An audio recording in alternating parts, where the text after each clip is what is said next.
It's not always the questions that the patient asks of the clinician, it's what questions they ask of you. Are they attentive to you as a person, not as a procedure?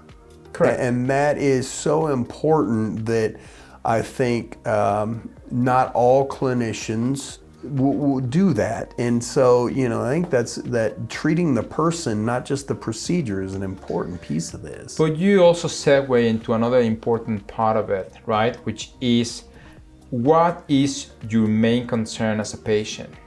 I have to be able to listen what you're telling me. And I'm gonna ask you, why are you here? How can I help you? Or what is your main concern of coming here? And you will tell me, perhaps, I am concerned about my social interaction because I have no teeth. I'm concerned because I cannot chew my food. I'm concerned because I cannot taste my food with my dentures, or my dentures move, or I'm embarrassed, or just I cannot function, or I cannot smile, etc., etc., etc. The treatment and the best treatment modality for you when you're asking those questions and when you are telling me that story of what are your concerns, I have to be able to translate that in my mind and tailor the treatment, whatever the treatment will be, if it's an All-On-X, or if it's implant supported over denture, or all the modalities of treatment, I have to tailor that to you. So it's not one size fits all or one size fits most. It is, I need to tailor it to what your expectations are. Excellent. You may tell me, you know what, doctor, I'm in a fixed income and I cannot achieve this process right now. And I'm sorry, but this is too expensive for me at the moment, which is the question that most of our audience may have, right? The reality is, we as clinicians can help you to achieve the final goal of having this procedure, but we may have to start in building blocks. Perhaps the first block is gonna be to place few implants in your mouth, or fewer implants in your mouth at a lower cost, and perhaps deliver implant retain denture, something that is snap-on denture, right? And perhaps that is the way that you're gonna be for the next 2 or 3 years until you are able financially to afford the next step. Or perhaps that is not what you want. You say, you know what, doctor, I cannot move my hand. I'm impaired in my dexterity.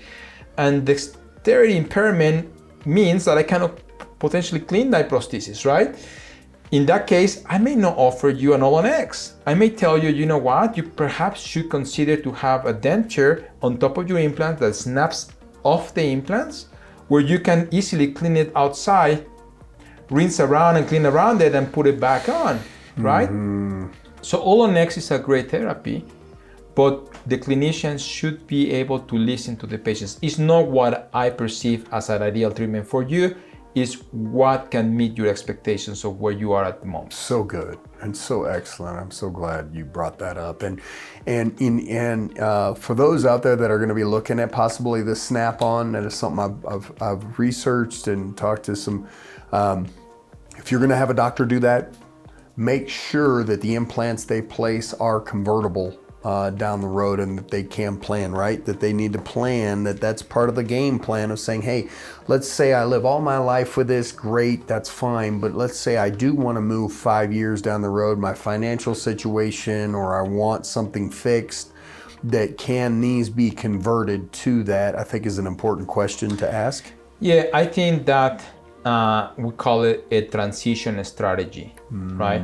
And the transition strategy means that we depart with the final goal in mind, and we, the clinicians, will place those implants in the correct positions so they can be utilized in the future for the final goal.